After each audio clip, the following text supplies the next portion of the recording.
Don't believe the hype about voting machines. That's my message to the American people. My message to the American people. Don't believe the hype about voting machines. We keep hearing, especially from those in power, that they are all too reliable. You can't break a dang voting machine. No siree. You can't even fake a vote on a voting machine, and that's kind of important. But that might not actually be true. Uh-oh. Some security researchers apparently have discovered that you can, in fact, hack into a voting machine, and you can, in fact, mess with the votes, the voting table, as they call it. Apparently, this is from my understanding of how it works. Apparently, the voting machine, it counts votes kind of like an Excel spreadsheet, actually. It keeps a table, and it just remembers, who voted for what. It actually doesn't remember who voted, but it remembers how many people voted for this particular item. And that's, kind of important. That's pretty standard stuff. But the problem with the voting machines is that they are computers. They're machines. Now, we all know every machine ever can be hacked into, right? There's always a way. There's always a vulnerability. There's always some sort of firmware defect that will allow you to get into any given machine. So you would think that the voting machines are not going to have any sort of visible vulnerability, right? Like they're not going to have any data ports. They're not going to have an SD card slot in the front of it. They're not going to have USB ports anywhere visible, and it's going to be locked down pretty well, right? It's going to have AR-500 steel bolted down. The thing weighs 1,000 pounds to make sure you can't alter the voting record. Except that's not true. You'd think that it would be, but that's not true. Apparently, anyway, most jurisdictions don't take your voting security very seriously at all. And you'd think, again, that they would, but they don't appear to. In fact, some security researchers who have talked to numerous different news outlets have discovered that you can, in fact, hack into a voting machine and alter its voting table, and all you need is a memory card. Not even a regular memory card that we're used to, like an SD card. No, compact flash, which is an older standard, but is used pretty often in modern cameras. Hackers, according to NBC, have discovered flaws in some voting machines. It's worth noting that it's some, but any of them should be a big deal. If there's a vulnerability in any of the voting machines, that should be a very big deal. And it is. So why isn't this causing a panic? Why isn't this causing people to lose faith in the voting system? Well, it should be, but it's not. This is one of those things where it should have a cause, or should have an effect. We have the cause. There should be an effect, but there isn't one. Case in point, remember back in the 90s when there was the assault weapons ban? You had cause for there to be a massive outcry, but you didn't really have one. And back in the 1960s, when they switched from silver certificates to banknotes, which were worth nothing except the confidence and the full faith and credit of the United States, whatever that's worth, nobody rioted. They should have, but nobody did. No one was upset that half of their money or more had been stolen from them. And the same thing is happening with voting machines. Your vote could easily be stolen by some kid or some security researcher, but it's not causing an uproar or an outcry. It's not causing really anything. It's just causing people to say, we kind of knew it all along. And maybe that's the problem. Maybe the problem is we knew it all along. We knew, any reasonable person knows that any machine can be altered in some way so as to change the intended effect. So why should we be surprised that voting machines can be hacked into? We shouldn't be surprised. The surprise should come in the lack of adequate response from both state and county and even federal governments. You'd think the Election Commission would have something to say about that, but it doesn't. There's not really any kind of valuable response from any of the powers that be, so to speak. So CNBC, I'll quit dawdling. Here's the story. Security researchers have found vulnerabilities with the machines that some Americans will be using to vote on Tuesday. The news comes in a hotly contested election cycle where hacked emails are being deployed furiously in an attempt to sway public opinion. Meanwhile, hackers have already tried to breach election systems in more than 20 states, according to the Department of Homeland Security. I don't know, should I make a point of this? I'm not sure if I would contest that statement, but it is kind of odd. It says where hacked emails are being deployed furiously in an attempt to sway public opinion. That's an accurate statement, but it makes it sound like you shouldn't be reading the emails. It makes it sound like the emails were leaked not just to sway the election, just to sway the election and nothing more. If the emails were released so that you could see the truth about the DNC and about Clinton staffers, and more than that, too. It's not just to sway the public opinion towards Donald Trump. It's to show that the Democratic Party is corrupt. And I'm sure the Republican Party is corrupt too. There's no reason to have any faith whatsoever in either of these parties. So it's not trying to sway the election in the favor of Donald Trump, although maybe it is. It's more than that. You should not have any faith in either of the parties, and that's something that's going to make you really unpopular. You know, that statement's going to make you really unpopular, especially down here, where people tend to value Republicans quite a bit. And I understand it, because you have a lot of older folks, and, you know, God love them. You have a lot of older folks who have this interesting idea that Republicans are the sort of moral bastion in Congress and in the Senate and potentially in the presidency. And that's a fair idea. That's an interesting idea. And I wish that it were true, but it's really not, because you have Republicans nowadays who are very much in favor of what they'll call reproductive rights. And you have Republicans now who are in favor of what they'll call common sense gun control. Although if there's no common consensus, there can't really be a common sense, can there? Like, the sky is blue is common sense. Water is wet is common sense. Cars are fast even is common sense. You can't walk and chew gum at the same time. Actually, scratch that one. But you get what I mean here. Common sense. Don't text and drive is probably common sense, even though people still do it. Common sense gun control doesn't exist because there's not a common consensus. Wow, there's not a common sense on what this should be. Because some people are going to say common sense is no one should own a gun. Other people are going to say common sense is everyone should own a gun. I tend to fall into that camp. So how do you determine what the common sense is? That's buzzword. It's political buzzwords they throw around.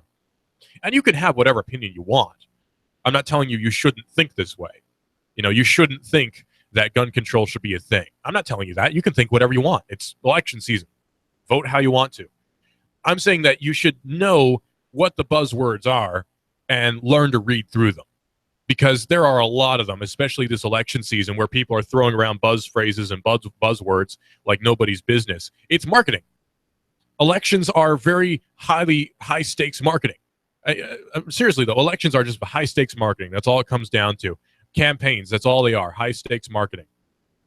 Because whoever has the best marketer is going to be the one with the highest turnout. And that shows you how bad or how good either candidate's marketing is this election season, because it's so hotly contested. It's basically split down the middle, at least in the polls. That's how it makes it seem. It seems like if it was a popular vote, this is just from my observation, but if it's a popular vote, just based on the many yard signs I've seen, Trump wins easily, at least in the South, right? I'm just saying in the South. I've not been up north since the election came out, but I will say I did see some Clinton signs. I did see some Clinton Kane signs up on Lookout Mountain the other day. This is a Chattanooga show. This is Binary here on Hot News Talk Radio AM 1240, hotnewstalkradio.com. I did actually see some Clinton signs. So to be fair to those who are going to vote for Clinton, I did see your signs, and you're more than welcome to vote for whoever you want to. But I've seen more Trump signs, and Tennessee is very much a red state. Tennessee is a very red state. So I'm fully expecting Clinton to lose disastrously in Tennessee. Georgia, on the other hand, though, is a different story. Georgia is a gray state because you have Atlanta, so you have the inner city, and you have folks who are going to vote for Clinton. And again, they're free to do so. But it's interesting. Georgia has mostly rural areas, and then you have Atlanta, and you have Savannah and Macon, tend to be kind of liberal areas. Anywhere on the coast tends to be a little bit more liberal. But it's interesting because in Atlanta, despite what the legislature might like, in Atlanta, it's actually against the law, believe it or not, in Georgia, for cities to make any kind of ordinance on the carry of guns. Cities cannot have any say on the carry of guns in the state of Georgia. So despite Atlanta being a rather liberal city, you can open carry and conceal carry a firearm with no issue whatsoever. Georgia is sort of an interesting state in that way. It's very liberal, and it's also very conservative at the same time. I love Georgia, though. It's a great state, and I love Tennessee, too, because Tennessee has Southern liberals, and Southern liberals are a lot more open-minded, I guess. They're a lot more tolerant, because down here you kind of have to be tolerant, because you have so many different people from so many different backgrounds down here. You kind of have to be tolerant. That's just how it is. We're used to being tolerant down here. You know, up north, not so much, but down here, we're used to being tolerant. It's second nature to us. The news comes in a hotly contested election, says CNBC. The machines themselves physically have been shown to be very vulnerable, says Chris Thomas, a strategist for the Tenable Network Security, a Maryland-based cybersecurity company, to CNBC's On the Money. He says the fact is that we've been voting on old technology, old Windows 2000-based operating systems. Now, Windows 2000, by the way, is not even operating on Windows NT. So we're talking about last generation technology here. We're talking about old stuff. You know, all of the new Windows systems are running on one version or another of Windows NT. It's kind of difficult to explain, but Windows 2000 falls from the old era where you still had DOS compatibility, and it's a very old time. Ye old Windows is Windows 2000. It's the one. It's actually two or three generations behind XP to give you an idea of how old Windows 2000 is. I mean, it's from 2000. And it's different from Millennium Edition. It's weird. The voting machines themselves are archaic, having been around for 10 to 15 years, says Congressman Hank Johnson, a Georgia Democrat who has sponsored legislation on the issue. Researchers at the cybersecurity company Symantec have tracked down voting machines used in the last election and have found plenty of security flaws. Now, granted, the last election was 2012, but you would think, and this is just me thinking out loud here, you would think that 4 years in the future, we would have at least a little bit better security on our voting machines. But unfortunately, you have jurisdictions where they're using the same old voting machines. I was listening to a podcast the other day that was talking about the confusing ballots in, I think it was Orange County, California, where you had people who fully intended to vote for George Bush accidentally voting for Al Gore back in the, I think it was 2000 election. And that caused a whole stir. Yeah, 04 was John Kerry. John Kerry, I forgot about him. What's he up to these days? Oh, yeah, Secretary of State. Well, whatever. Al Gore back in the day, what's he up to these days? I guess complaining about the climate not being good enough or something. I kind of miss Al Gore. You know, he was a nasty guy, but he's a lovable kind of guy. You know, he was the kind of guy like you could sort of have fun with. He sort of didn't take himself all that seriously. He sort of knew he was a kind of funny guy. John Kerry, I don't know, man. John Kerry's like very serious all the time. I don't know what his deal is. He's just very serious all the time. At least Al Gore had a sense of humor. John Kerry looks like he fell down a flight of stairs, too. Have you noticed that? His face is all puffy. I'm not saying that says anything about his character, of course, but I don't know, man. That's just kind of weird. Just kind of weird. Most politicians look all right, but John Kerry, I don't know. But, I mean, he's Secretary of State, so he's obviously in a pretty high position of power. In fact, maybe he'll run for president again. Since Clinton was Secretary of State and she ran for president, she's running for president. She ran for president too. Maybe John Kerry will try his hand in the ring again and see if he can finally nab the election away from, I don't know, Donald Trump Jr. or somebody. One particular machine works by giving voters a card to insert and use to cast their ballot, and the card is reused by multiple voters. Symantec would not reveal the manufacturer of those machines, but instead that they are still in use. Now, funnily enough, it seems like paper ballots are actually more secure, although slower, than the electronic machines. And this is where I, being a tech guy, have a contrarian opinion. Actually, maybe it's not contrarian, but I think it's an interesting opinion anyway. I think it's an opinion worth saying. It's sounding like I'm choking on something. I have an interesting opinion. My opinion is this. If electronics can be so easily altered, and we know that they can be, I can tell you from experience, electronics can be easily altered. Or at least if you put enough effort into it, they can be altered in some way or another. You have no idea. Why not just go back to paper ballots? Now, yeah, paper ballots can be altered. They can be faked, or they can have a bunch of inflation, right? But paper ballots, at least, are more secure physically than a computer is. Now, I'm not saying everyone in every jurisdiction is going to alter the voting table on the election machines, and I'm not saying there's some grand conspiracy to alter the votes on these machines, but it seems like there might be, you know? I mean, it seems like it'd be easy enough, so why not? I guess that would be my mentality if I were a nefarious individual. It's easy enough, so why not? I don't know. I don't trust these machines, man, and that's something that you'll never hear me say about anything else. I don't trust these machines. I'm all for automation.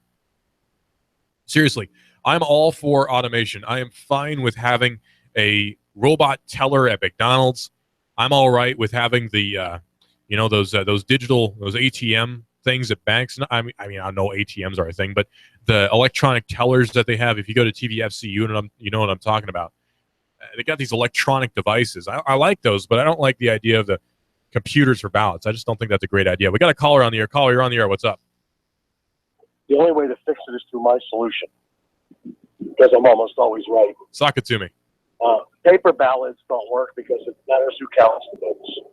Yeah. So the only way to fix it, you never have to reinvent the wheel most of the time. It's as simple as something equivalent to an ATM machine. You go up to the machine, you cast your ballot, and a receipt is printed for who you voted for.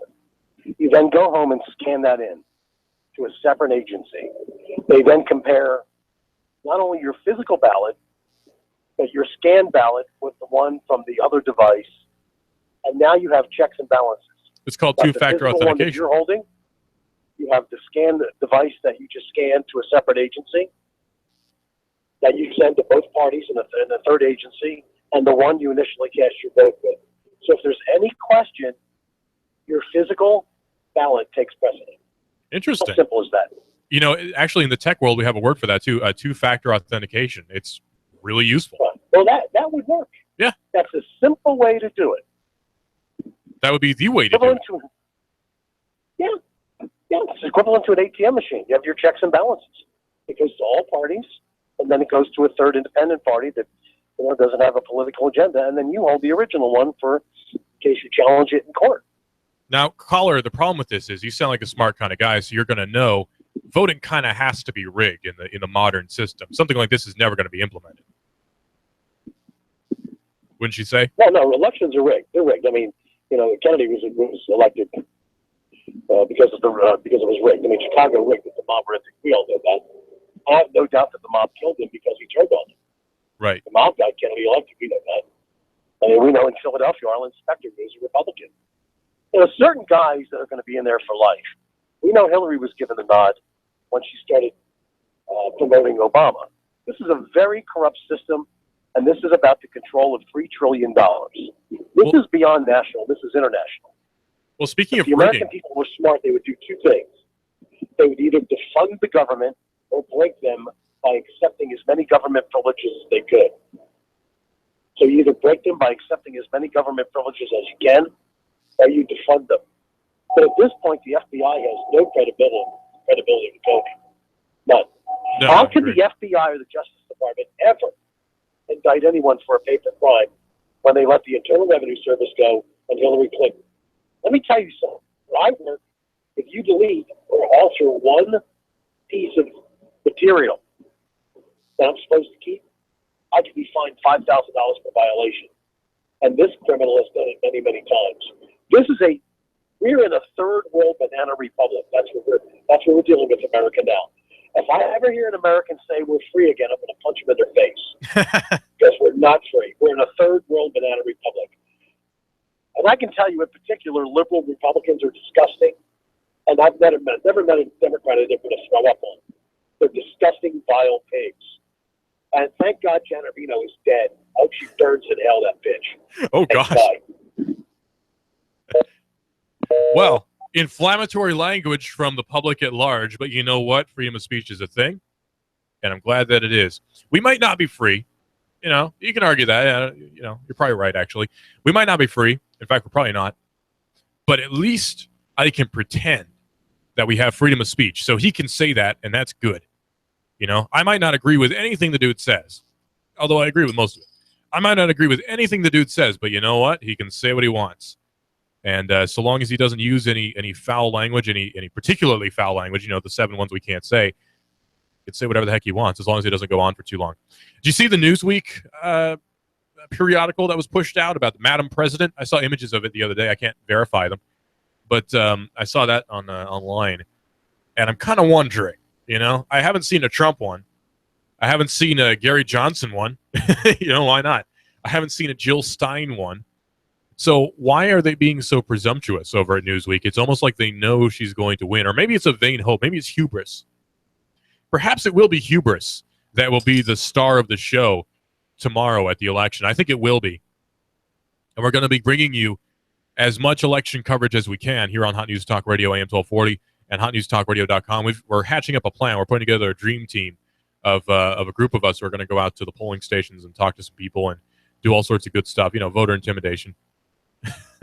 We're going to be talking to a bunch of people and getting their opinion, because I think the opinion of people who are voting is a lot more important than the opinion of people who have been voted in.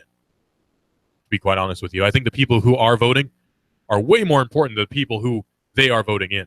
That's just a fact of the matter. This is Binary here on Hot News Talk Radio, AM 1240, hotnewstalkradio.com. We're going to talk about exploding washing machines in a second here. Hot News Talk Radio.